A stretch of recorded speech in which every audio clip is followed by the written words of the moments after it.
10 ਦਿਨ ਪਹਿਲਾਂ ਦੋ ਸਗੇ ਭਰਾਵਾਂ ਵੱਲੋਂ ਬਿਆਸ ਦਰਿਆ 'ਚ ਛਾਲ ਮਾਰ ਕੇ ਖੁਦਕੁਸ਼ੀ ਕਰਨ ਦਾ ਮਾਮਲਾ ਸਾਹਮਣੇ ਆਇਆ ਸੀ, ਜਿਸ ਨੂੰ ਲੈ ਕੇ ਪੂਰਾ ਪਰਿਵਾਰ ਥਾਣਾ ਇੱਕ ਜਲੰਧਰ ਦੇ ਐਸਐਚਓ ਨਵਦੀਪ ਸਿੰਘ ਖਿਲਾਫ ਕਾਰਵਾਈ ਦੀ ਮੰਗ ਕਰ ਰਿਹਾ ਸੀ। ਪਰ ਉਹ ਜਿੱਥੇ ਵੀ ਗਏ ਉਹਨਾਂ ਨੂੰ ਸਿਰਫ ਤਸੱਲੀ ਹੀ ਦਿੱਤੀ ਜਾਂਦੀ ਸੀ। ਪਰ ਹੁਣ ਇਸ ਮਾਮਲੇ ਨੂੰ ਲੈ ਕੇ ਸਿਆਸੀ ਆਗੂਆਂ ਨੇ ਵੀ ਸੰਜੀਦਗੀ ਲੈਣੀ ਸ਼ੁਰੂ ਕਰ ਦਿੱਤੀ ਹੈ। ਸਭ ਤੋਂ ਪਹਿਲਾਂ ਅੱਜ ਮਨਦੀਪ ਸਿੰਘ ਮੰਨਾ ਪੀੜਤ ਪਰਿਵਾਰ ਦੇ ਘਰ ਪੁੱਜੇ ਅਤੇ ਪੱਤਰਕਾਰਾਂ ਨਾਲ ਗੱਲਬਾਤ ਦੌਰਾਨ ਉਹਨਾਂ ਦੱਸਿਆ ਕਿ ਇਹ ਪੰਜਾਬ ਦਾ ਚਿਹਰਾ ਹੈ, ਪੁਲਿਸ ਜਿਸ ਨੂੰ ਬਹੁਤੇ ਲੋਕ ਨਹੀਂ ਜਾਣਦੇ, ਪਰ ਅੱਜ ਉਹ ਚਿਹਰਾ ਸਭ ਦੇ ਸਾਹਮਣੇ ਆ ਗਿਆ ਕਿ ਕਿਵੇਂ ਪੰਜਾਬ ਪੁਲਿਸ ਇੱਕ ਪਾਸੇ ਹੋ ਕੇ ਦੂਜੇ ਪਾਸੇ ਨੂੰ ਤੰਗ ਕਰਦੀ ਹੈ। ਇਸ ਦੇ ਨਾਲ ਹੀ ਉਹਨਾਂ ਕਿਹਾ ਕਿ ਜੇਕਰ ਮੁੱਖ ਮੰਤਰੀ ਨਿਆਂ ਨੂੰ ਇੰਨਾ ਹੀ ਪਸੰਦ ਕਰਦੇ ਹਨ ਤਾਂ ਅੱਜ ਜੋ ਹੋ ਰਿਹਾ ਹੈ ਉਸ 'ਤੇ ਉਹ ਕਾਰਵਾਈ ਕਿਉਂ ਨਹੀਂ ਕਰ ਰਹੇ। ਜਲੰਧਰ ਤੋਂ ਹਰਦੀਪ ਕੌਰ ਦੀ ਜ਼ੀਰੋ ਲਾਈਨ ਟੀਵੀ ਲਈ ਖਾਸ ਰਿਪੋਰਟ। ਦੋਸਤੋ,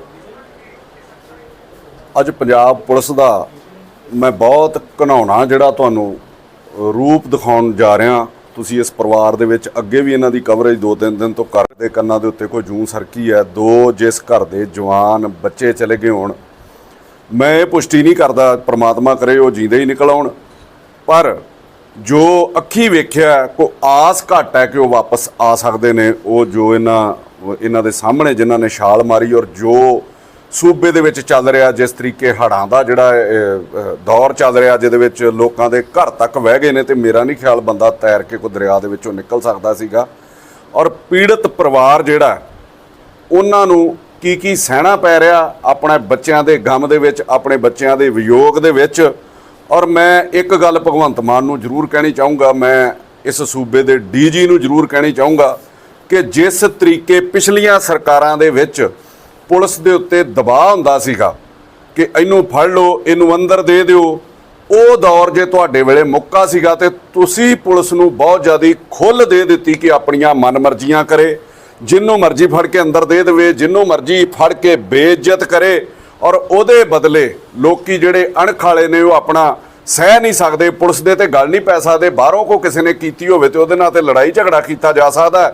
ਜਦੋਂ ਤੁਸੀਂ ਵਰਦੀ ਦੇ ਵਿੱਚ ਹੋ, ਇੰਨੇ ਉੱਚ ਅਹੁਦਿਆਂ ਦੇ ਉੱਤੇ ਹੋ, ਫਿਰ ਲੋਕੀ ਗੁਰੇਜ਼ ਕਰਦੇ ਨੇ। ਤੇ ਉਹਨਾਂ ਬੱਚਿਆਂ ਨੇ ਜਿਹੜਾ ਕਦਮ ਜਿਹੜਾ ਉਠਾਇਆ, ਉਹ ਆਪਣੀ ਅਣਖ ਦੀ ਖਾਤਰ ਤੇ ਆਪਣੀ ਇੱਜ਼ਤ ਦੀ ਖਾਤਰ ਇੰਨਾ ਜ਼ਿਆਦਾ ਉਹਨਾਂ ਨੂੰ ਬੇਇੱਜ਼ਤ ਕੀਤਾ ਗਿਆ। ਉਹਨਾਂ ਨੇ ਜਿਹੜੀ ਦਰਿਆ ਦੇ ਵਿੱਚ ਛਾਲ ਮਾਰੀ ਹੈ, ਔਰ ਉਹਨਾਂ ਦੀ ਡਿਟੇਲ ਜਿਹੜੀ ਅੱਜ ਮੈਂ ਸੁਣੀ ਹੈ, ਮੈਂ ਸਾਰੀਆਂ ਆਪੋਜੀਸ਼ਨ ਪਾਰਟੀਆਂ ਨੂੰ ਸੱਦਾ ਦਊਂਗਾ ਕਿ ਇਸ ਪਰਿਵਾਰ ਦੀ ਬਾਹ ਫੜੀ ਜਾਵੇ। ਜੇ ਇੱਥੇ ਕੋਈ ਐਮਐਲਏ ਧੱਕਾ ਵੀ ਕਰਦਾ, ਕੋਈ ਗੁੰਡਾਗਰਦੀ ਕਰਦਾ, ਤੇ ਸੀਐਮ ਨੂੰ ਵੀ ਉਹਦਾ ਨੋਟਿਸ ਲੈਣਾ ਚਾਹੀਦਾ। ਬਹੁਤ ਸਾਰੀਆਂ ਖਬਰਾਂ ਜਿਹੜੀਆਂ ਸੁਣਨ ਚ ਆਉਂਦੀਆਂ ਨੇ, ਫਲਾਣੇ ਐਮਐਲਏ ਦੇ ਉੱਤੇ ਕਾਰਵਾਈ, ਫਲਾਣੇ ਮੰਤਰੀ ਦੇ ਉੱਤੇ ਕਾਰਵਾਈ। ਜੇ ਇਹੋ ਜਿਹੀ ਗੁੰਡਾਗਰਦੀ ਚੱਲ ਰਹੀ ਆ, ਜਿਹੜੇ ਪਿਛਲੇ 20 ਸਾਲ ਤੋਂ ਪੁਲਿਸ ਨੇ ਮਾਫੀਆ ਬਣਾ ਕੇ ਚਲਾਈ ਸੀਗੀ, ਉਹ ਹੁਣ ਵੀ ਚੱਲ ਰਹੀ ਆ, ਤੇ ਉਹਦੇ ਉੱਤੇ ਕਾਰਵਾਈ ਨਾ ਕਰਨਾ, ਉਸ ਐਸਐਚਓ ਨੂੰ ਮਤਲਬ ਉਹ ਕੋ ਖੁਦਾ ਲੱਗ ਗਿਆ ਕਿ ਜਿਹਨੂੰ ਮਰਜ਼ੀ ਬੇਇੱਜ਼ਤ ਕਰੂਗਾ। ਕੋਵਿਡ ਦੇ ਵਿੱਚ ਵੀ ਉਸ ਐਸਐਚਓ ਦੀ, ਨਵਦੀਪ ਸਿੰਘ ਹੈ ਨਾ ਉਹਦਾ ਨਾਂ ਜੀ, ਉਹਦੀ ਇੱਕ ਵੀਡੀਓ ਆਈ ਸੀ ਕਿ ਕਿਵੇਂ ਕਿਸੇ ਗਰੀਬ ਦੀ ਰੇਹੜੀ ਨੂੰ ਲੱਤਾਂ ਮਾਰ ਰਿਹਾ, ਕਿਵੇਂ ਉਹਨਾਂ ਗਰੀਬਾਂ ਨੂੰ ਬੇਇੱਜ਼ਤ ਕਰ ਰਿਹਾ। ਔਰ ਇਸੇ ਤਰੀਕੇ ਜਿਹੜੀ ਮੈਂ ਤੁਹਾਨੂੰ ਜੋ ਸਟੋਰੀ ਹੈ, ਜੋ ਇਹਨਾਂ ਨਾਲ ਵਾਪਰਿਆ, ਪਰਿਵਾਰ ਦੇ ਮੈਂਬਰ ਬੈਠੇ ਨੇ, ਦੱਸਣ ਲੱਗਾ ਕਿ ਇਹਨਾਂ ਸਾਰ ਸਾਹਿਬ ਦੇ ਦੋ ਬੱਚੇ, ਮਾਨਵਜੀਤ ਢਿੱਲੋਂ ਤੇ ਜਸ਼ਨਵੀਰ ਢਿੱਲੋਂ, ਇੱਕ ਦੀ ਉਮਰ 40 ਸਾਲ ਹੈ, ਇੱਕ ਦੀ ਉਮਰ 36 ਸਾਲ ਹੈ। ਜਿਹੜਾ ਮਾਨਵਜੀਤ 6.25 ਫੁੱਟ ਕੱਦ ਦਾ ਜਿਹੜਾ ਬੱਚਾ ਸੀਗਾ, ਉਹਦੇ ਦੋ ਅੱਗੋਂ ਬੇਟੇ ਨੇ, ਇੱਕ 14 ਸਾਲ ਦਾ, ਇੱਕ 10 ਸਾਲ ਦਾ। ਔਰ ਜਸ਼ਨਵੀਰ ਵੀ ਜਿਹੜਾ ਵਿਆਹਿਆ ਆ, ਉਹਨਾਂ ਦਾ ਅੱਗੋਂ ਮੇਰੇ ਖਿਆਲ ਗ੍ਰੈਂਡਫਾਦਰ 90 ਸਾਲ ਦੇ ਨੇ ਜੀ। ਉਹ ਵੀ ਪੁੱਛਦੇ ਨੇ ਕਿ ਉਹ ਬੱਚੇ ਕਿੱਥੇ, ਤੇ ਉਹਨਾਂ ਨੂੰ ਦੱਸਿਆ ਨਹੀਂ ਜਾ ਰਿਹਾ ਕਿ ਉਹ ਵੀ ਕਿਤੇ ਸਦਮੇ 'ਚ ਆ ਜਾਣਗੇ, ਉਹਨਾਂ ਨੂੰ ਵੀ ਕੁਝ ਹੋ ਸਕਦਾ। ਔਰ ਉਹਨਾਂ ਨੂੰ ਸਿਰਫ ਇਹ ਕਿਹਾ ਜਾ ਰਿਹਾ ਕਿ ਉੱਥੇ ਬਿਮਾਰ ਨੇ, ਕਿਤੇ ਮਤਲਬ ਪਿੰਡ ਦੇ ਵਿੱਚ ਨੇ। ਉਹਨਾਂ ਨੂੰ ਅਜੇ ਤੱਕ ਕਲੀਅਰ ਹੀ ਨਹੀਂ ਕੀਤਾ ਜਾ ਰਿਹਾ ਕਿ ਉਹਨਾਂ ਦਰਿਆ ਦੇ ਵਿੱਚ ਛਾਲ ਮਾਰੀ ਹੈ। ਉਹਨਾਂ ਦੇ ਨਾਲ ਜਿਹੜੇ ਉਹ ਦੋ ਬੱਚੇ ਸੀਗੇ ਜਦੋਂ ਉਹਨਾਂ ਛਾਲ ਮਾਰੀ ਹੈ, ਤੇ ਮਾਨਵਦੀਪ ਉੱਪਲ, ਇਹਨਾਂ ਦਾ ਨਾਮ ਵੀ ਮਾਨਵ ਹੈ, ਉੱਥੇ ਸੀਗੇ। ਹਾਦਸਾ ਕਿਸ ਤਰ੍ਹਾਂ ਵਾਪਰਦਾ, ਇਹਦੀ ਜੜ ਕਿੱਥੋਂ ਵੱਜਦੀ ਹੈ, ਇਹਦੀ ਨੀਂਹ ਕਿੱਥੋਂ ਵੱਜਦੀ ਹੈ। ਆਹ ਬੱਚੀ ਹੈ ਪਰਮਿੰਦਰ ਕੌਰ, ਇਹਦੇ ਸਹੁਰੇ ਜਿਹੜੇ ਉਹ ਜਲੰਧਰ ਦੇ ਵਿੱਚ ਨੇ, ਤੇ ਖੁਦ ਇਹ ਲੁਧਿਆਣਾ ਤੋਂ ਬਿਲੋਂਗ ਕਰਦੀ ਹੈ। ਪਰਿਵਾਰ ਦੇ ਨਾਲ ਡਿਸਪਿਊਟ ਚੱਲ ਰਿਹਾ ਸੀਗਾ, ਔਰ ਇਹ ਬੱਚੇ ਜਿਹੜੇ ਪੈਰਵਾਈ ਕਰਨ ਥਾਣੇ ਦੇ ਵਿੱਚ ਜਾਂਦੇ ਨੇ। 1 ਨੰਬਰ ਡਿਵੀਜ਼ਨ ਹੈ ਜਿਹਨੂੰ ਕਹਿੰਦੇ ਨੇ, ਜਿਹਦੇ ਵਿੱਚ ਉਹ ਐਸਐਚਓ ਲੱਗਾ ਸੀਗਾ। ਔਰ ਉਹ ਐਸਐਚਓ ਤੇ ਉਹਦੇ ਨਾਲ ਇੱਕ ਕਾਂਸਟੇਬਲ ਹੈ ਜਗਜੀਤ ਕੌਰ, ਜਿਨ੍ਹਾਂ ਵੱਲੋਂ ਆਉਂਦਿਆਂ ਹੀ ਇਹਨਾਂ ਨੂੰ ਥਾਣੇ ਦੇ ਵਿੱਚ ਗਾਲਾਂ ਕੱਢੀਆਂ ਜਾਂਦੀਆਂ, ਜਿਵੇਂ ਕਿਸੇ ਨੂੰ ਪਹਿਲਾਂ ਹੀ ਟਾਰਗੇਟ ਕੀਤਾ ਹੋਇਆ ਸੀਗਾ ਕਿ ਤੂੰ ਬੈਠਾ ਕਿਵੇਂ ਹੈ, ਤੈਨੂੰ ਕੁਰਸੀ ਤੇ ਬਹਿਣਾ ਨਹੀਂ ਆਉਂਦਾ, ਤੈਨੂੰ ਇੱਕ ਲੇਡੀ ਦੇ ਸਾਹਮਣੇ ਬਹਿਣਾ ਨਹੀਂ ਆਉਂਦਾ।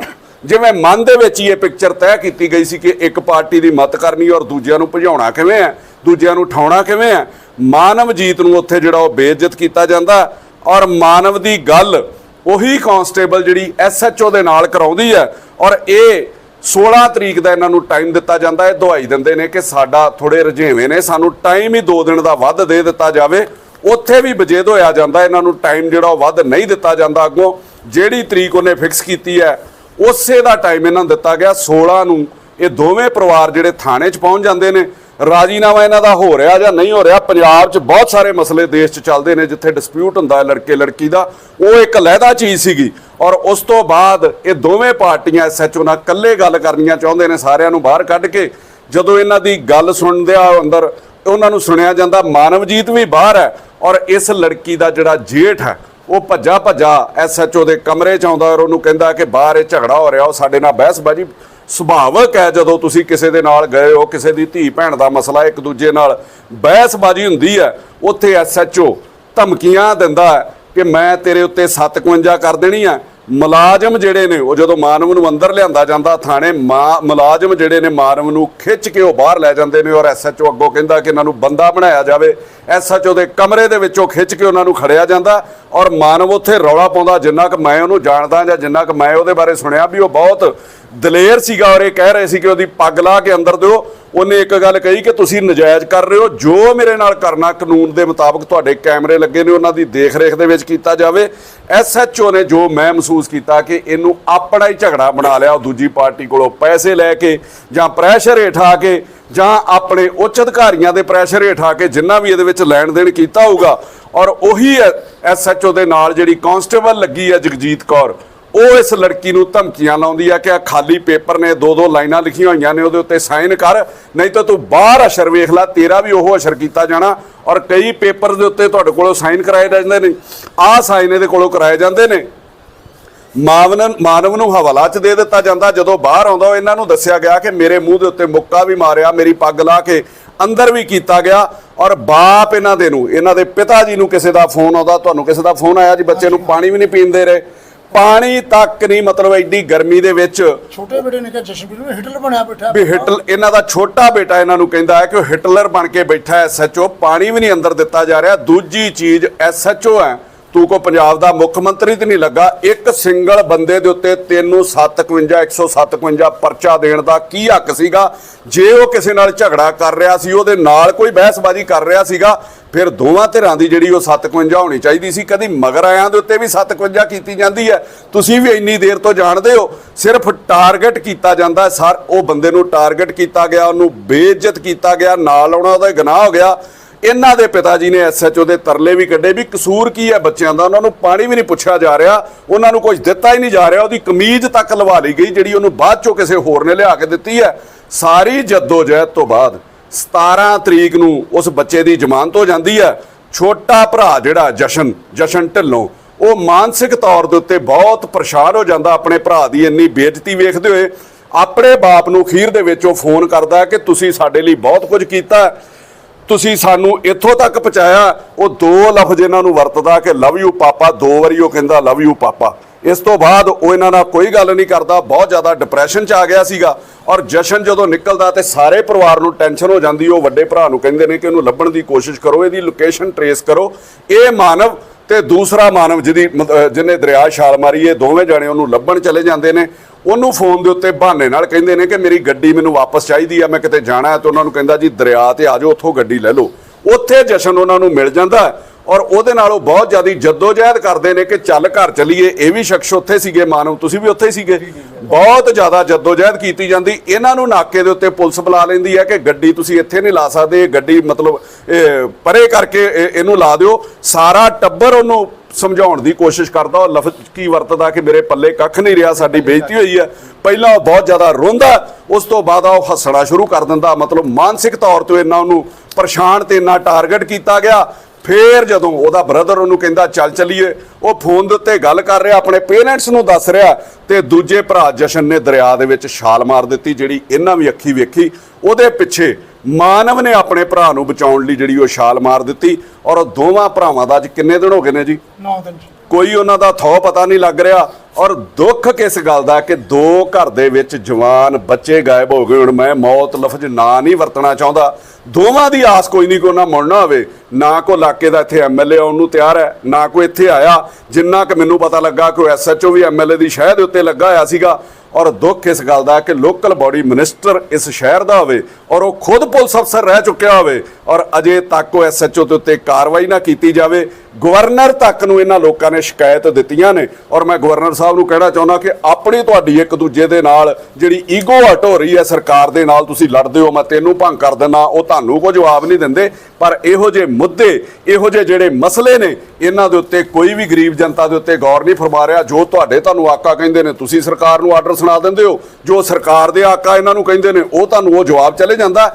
ਕੁਝ ਵੀ ਨਹੀਂ ਕੀਤਾ ਜਾ ਰਿਹਾ। ਔਰ ਮੈਂ ਤੁਹਾਡੇ ਧਿਆਨ 'ਚ ਇੱਕ ਗੱਲ ਜ਼ਰੂਰ ਲਿਆਉਣੀ ਚਾਹੁੰਦਾ ਕਿ ਇਕੱਲਾ ਇਸ ਜ਼ਿਲ੍ਹੇ ਦਾ ਹਾਲ ਨਹੀਂ ਹੈ, ਬਹੁਤ ਸਾਰੇ ਜ਼ਿਲ੍ਹਿਆਂ ਦੇ ਵਿੱਚ ਸਾਰੀ ਪੁਲਿਸ ਨੂੰ ਬਹੁਤ ਜ਼ਿਆਦਾ ਖੁੱਲ੍ਹ ਦਿੱਤੀ ਗਈ ਹੈ, ਮਨਮਰਜ਼ੀਆਂ ਕੀਤੀਆਂ ਜਾ ਰਹੀਆਂ ਨੇ। ਔਰ ਇੱਕ ਤਰੀਕਾ ਸੀਗਾ ਅੰਗਰੇਜ਼ਾਂ ਦੇ ਵੇਲੇ ਕਿ ਜਦੋਂ ਵੀ ਕੋਈ ਅਫਸਰ ਲੱਗਦਾ ਸੀ ਉਹਦੀ 2-3 ਸਾਲ ਬਾਅਦ ਬਦਲੀ ਕੀਤੀ ਜਾਂਦੀ ਸੀ ਦੂਰ ਦਰਾਡੇ ਕੋ 100-150 ਕਿਲੋਮੀਟਰ।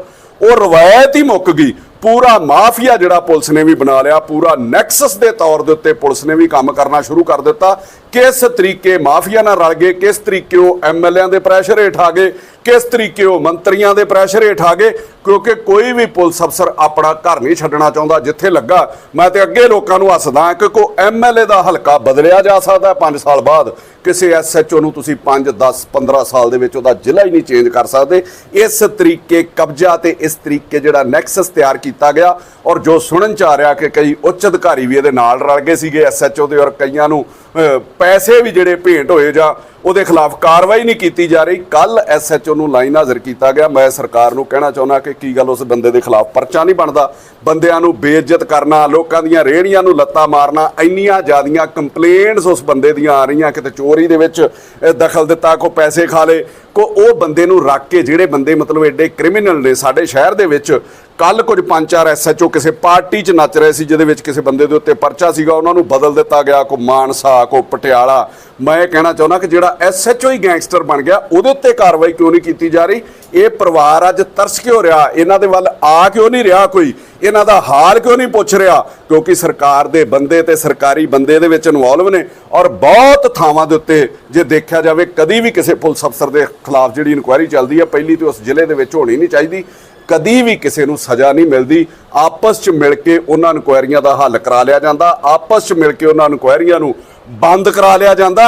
ਮਤਲਬ ਇਸ ਤਰੀਕੇ ਦੇ ਹਾਲਾਤ ਬਣੇ ਪਏ ਨੇ। ਜੇ ਕੋਈ ਪੁਲਿਸ ਅਫਸਰ ਨੇ ਗਲਤੀ ਕੀਤੀ ਹੈ ਤੇ ਉਹਨੂੰ ਸਖਤ ਜਿਹੜੀ ਸਜ਼ਾ ਮਿਲਣੀ ਚਾਹੀਦੀ ਹੈ। ਉਸ ਤੋਂ ਅੱਗੇ ਘਿਨਾਉਣੇ ਅਪਰਾਧ ਜਿਹੜੇ ਕੀ ਕੀਤੇ ਗਏ ਉਹ ਇਹਨਾਂ ਨੇ ਵੀ ਮੈਨੂੰ ਦੱਸੇ ਕਿ 14 ਤਰੀਕ ਤੱਕ ਐਸਐਚਓ ਕਹਿੰਦਾ ਕੈਮਰਾ ਚੱਲਦਾ। 15 ਤਰੀਕ ਨੂੰ ਜਿਸ ਦਿਨ ਉਹਦੀ ਪੱਗ ਲਾਈ ਜਾਂਦੀ ਹੈ, ਜਿਸ ਦਿਨ ਉਹਦੇ ਨਾਲ ਇਹ ਹਾਦਸਾ ਹੁੰਦਾ 16 ਤਰੀਕ ਨੂੰ, ਉਸ ਦਿਨ ਉਹ ਕਹਿੰਦਾ ਮੇਰੇ ਕੈਮਰੇ ਬੰਦ ਹੋ ਗਏ। ਤੁਸੀਂ ਸਾਰੇ ਜਾਣੇ ਬਾਜ਼ਾਰਾਂ 'ਚ ਜਾਂਦੇ ਹੋ, ਕਿਤੇ ਵਾਰਦਾਤ ਹੁੰਦੀ ਹੈ, ਪੁਲਿਸ ਦੁਕਾਨਦਾਰਾਂ ਦੇ ਕੈਮਰੇ ਚੈੱਕ ਕਰਦੀ ਹੈ ਵੀ ਇੱਥੋਂ ਲੰਘ ਕੇ ਤੇ ਨਹੀਂ ਗਿਆ ਕੋਈ। ਜੇ ਕਿਸੇ ਦੁਕਾਨਦਾਰ ਦਾ ਕੈਮਰਾ ਬੰਦ ਹੋਵੇ ਤਾਂ ਉਹਨੂੰ ਬੇਇੱਜ਼ਤ ਕੀਤਾ ਜਾਂਦਾ, ਉਹਨੂੰ ਠੋਕਣ ਤੱਕ ਜਾਇਆ ਜਾਂਦਾ। ਥਾਣੇ ਦੇ ਕੈਮਰੇ ਬੰਦ ਨੇ ਤੇ ਇਹਨਾਂ ਨੂੰ ਪੁੱਛਣ ਵਾਲਾ ਹੀ ਕੋਈ ਨਹੀਂ। ਫਿਰ ਇਸ ਲੜਕੀ ਕੋਲ ਜਿਹੜੀ ਇਹਦੇ ਨਾਲ ਵਧੀਕੀ ਹੁੰਦੀ ਰਹੀ ਆ, ਉਹਦੀਆਂ ਵੀਡੀਓ ਸੀਗੀਆਂ, ਥਾਣੇ 'ਚ ਬੰਦ ਕਰਕੇ ਇਹਦੇ ਕੋਲੋਂ ਡਿਲੀਟ ਕਰਾਈਆਂ ਜਾਂਦੀਆਂ ਨੇ 14 ਤਰੀਕ ਨੂੰ। ਕੀ ਗੱਲ ਪੁਲਿਸ ਦੇ ਜਿਹੜੇ ਆਲਾ ਅਫਸਰ ਨੇ ਉਹਨਾਂ ਨੂੰ ਇਹ ਨਹੀਂ ਪਤਾ ਲੱਗਦਾ ਵੀ ਮੈਂ ਇਹਨਾਂ ਕੋਲ 14 ਦੀ ਰਿਕਾਰਡਿੰਗ ਕਢਾ ਲਾਂ? ਉਹ ਕਹਿ ਰਿਹਾ ਸੀਗਾ 5 ਨੂੰ ਬੰਦ ਹੈ। ਕਿਉਂ ਨਹੀਂ ਇਸ ਕੇਸ ਨੂੰ ਜਿਹੜਾ ਸੰਜੀਦਗੀ ਨਾਲ ਲਿਆ ਜਾ ਰਿਹਾ? ਤੁਸੀਂ 2 ਬੱਚਿਆਂ ਦੀ ਮਤਲਬ ਲਾਪਤਾ ਹੋਏ ਨੇ ਜਿਹੜੇ ਲੱਭ ਨਹੀਂ ਰਹੇ, ਜਿਨ੍ਹਾਂ ਨੂੰ ਉਹਨਾਂ ਦਾ ਪਤਾ ਸੁਰ ਲੱਗਣ ਦੀ ਕੋਈ ਆਸ ਹੀ ਨਹੀਂ ਹੈਗੀ, ਤੇ ਇਹਦੇ ਉੱਤੇ ਤੁਸੀਂ ਕੋਈ ਗੰਭੀਰ ਹੀ ਨਹੀਂ ਹੈਗੇ, ਇਹਦੇ ਉੱਤੇ ਤੁਸੀਂ ਕੋਈ ਕੰਮ ਹੀ ਨਹੀਂ ਕਰ ਰਹੇ। ਇਹਨਾਂ ਲੋਕਾਂ ਨੇ ਹਰ ਬੰਦੇ ਨੂੰ ਤੁਸੀਂ ਦੇਖੋ ਦਰਿਆ ਦੇ ਵਿੱਚ ਕੋਈ ਬੰਦੇ ਮਤਲਬ ਡੁੱਬ ਗਏ ਨੇ, ਉੱਥੇ ਰੈਸਕਿਊ ਟੀਮਸ ਆਉਂਦੀਆਂ ਨੇ, ਕੋਈ ਵੀ ਉਹਨਾਂ ਲਈ ਨਹੀਂ ਭੇਜੀਆਂ ਗਈਆਂ, ਕੋਈ ਵੀ ਲੱਭਣ ਦੀ ਕੋਸ਼ਿਸ਼ ਨਹੀਂ ਕੀਤੀ ਗਈ। ਔਰ ਅੱਗੋਂ ਭੱਦੇ ਮਜ਼ਾਕ ਜਿਹੜਾ ਐਸਐਚਓ ਕਰ ਰਿਹਾ ਕਿ ਇਹਨਾਂ ਦੇ ਉੱਤੇ ਕਰਜ਼ਾ ਹੋਣਾ। ਇਹ ਆਪਣਾ ਛੋਟਾ ਇੱਕ ਮਾਲ ਬਣਾ ਰਹੇ ਨੇ, ਇੱਕ ਸਕੂਲ ਇਹਨਾਂ ਦਾ ਚੱਲਦਾ, ਹਸਪੀਟਲ ਵੀ ਆ ਜੀ ਤੁਹਾਡਾ। ਕੋਈ ਬੰਦਾ ਤੇ ਦੱਸੋ ਨਾ ਜਿਹੜਾ ਤੁਹਾਨੂੰ ਕਹਿੰਦਾ ਕਰਜ਼ਾ ਵਪਾਰਾਂ 'ਚ ਲੈਣ ਦੇਣ 20 ਚੱਲਦੇ ਨੇ ਆਪਣੇ ਆਪ ਦੇ ਉੱਤੇ। ਉਹ ਮੈਂ ਉਸ ਦਿਨ ਉਹਦੀ ਵੀਡੀਓ ਸੁਣਦਾ ਸੀਗਾ ਕਿ ਮੈਂ ਹਵਾਲਾ 'ਚ ਦੇਣਾ ਤੇ 57 ਕੀਤੀ ਹੈ ਤੇ ਮੈਂ ਪੱਗ ਲਾ ਕੇ ਦੇਣਾ। ਤੂੰ ਕੌਣ ਨਾ ਯਾਰ ਕਿਸੇ ਦੀ ਪੱਗ ਲਾਉਣ ਵਾਲਾ? ਤੂੰ ਕੌਣ ਨਾ? ਉਹਦੇ ਤੇ ਬਹੁਤ ਮਤਲਬ ਗੰਭੀਰ ਇਲਜ਼ਾਮ ਸੀਗੇ। ਜੇ 57 ਕੀਤੀ ਹੈ ਤੇ ਬਾਕੀ ਬੰਦਿਆਂ ਦੇ ਉੱਤੇ ਨਾਲ ਕਿਉਂ ਨਹੀਂ ਕੀਤੀ ਗਈ ਜਿਹਦੇ ਨਾਲ ਉਹ ਬਹਿਸਬਾਜ਼ੀ ਕਰ ਰਿਹਾ ਸੀਗਾ, ਜਿਹਦੇ ਨਾਲ ਇੱਕ ਦੂਜੇ ਦਾ ਝਗੜਾ ਹੋਣ ਦਾ ਖਤਰਾ ਸੀਗਾ? ਮਤਲਬ ਇਸ ਤਰੀਕੇ ਮਨਮਰਜ਼ੀਆਂ ਕਰਕੇ ਆਪਣੇ ਆਪ ਨੂੰ ਸੇਫ ਕਰਨ ਲਈ ਇਸ ਤਰੀਕੇ ਮਤਲਬ ਫਜ਼ੂਲ ਜਿਹੜੇ ਬਿਆਨ ਹੈ, ਊਲ ਜਲੂਲ ਦੇ ਬਿਆਨ ਜਿਹੜੇ ਦਿੱਤੇ ਜਾ ਰਹੇ ਨੇ। ਔਰ ਸਾਰੀ ਪੁਲਿਸ ਵੀ ਦੇਖ ਰਹੀ ਹੈ, ਇਹਦੇ ਆਲਾ ਅਧਿਕਾਰੀ ਵੀ ਦੇਖ ਰਹੇ ਆ, ਸਰਕਾਰ ਦੇ ਨੋਟਿਸ ਦੇ ਵਿੱਚ ਵੀ ਆ। ਮੈਨੂੰ ਕੱਲ ਪਤਾ ਲੱਗਾ ਕਿ ਸ਼ਾਇਦ ਡੀਜੀਪੀ ਸਾਹਿਬ ਨੇ ਵੀ ਕੋਈ ਵੀਸੀ ਦੇ ਵਿੱਚ ਇਹਦਾ ਨੋਟਿਸ ਲਿਆ। 2 ਬੱਚੇ ਇੱਕ ਪਰਿਵਾਰ ਦੇ ਗਏ ਨੇ। ਔਰ ਸ਼ਰਮ ਆਉਣੀ ਚਾਹੀਦੀ ਹੈ ਯਾਰ ਸਰਕਾਰ ਨੂੰ, ਇਹਦੇ ਉੱਤੇ ਕਾਰਵਾਈ। ਮੈਂ ਹਰ ਚੀਜ਼ 'ਚ ਕਦੀ ਸਰਕਾਰ ਦੀ ਨੁਕਤਾਚੀਨੀ ਨਹੀਂ ਕਰਦਾ, ਕਿ ਸਮਾਂ ਦੇਣਾ ਚਾਹੀਦਾ। ਸਾਲ ਇੱਕ ਬਦਲਾਵ ਆਇਆ, ਹੌਲੀ ਹੌਲੀ ਸ਼ਾਇਦ ਸਿਸਟਮ ਬਦਲ ਜਾਵੇ।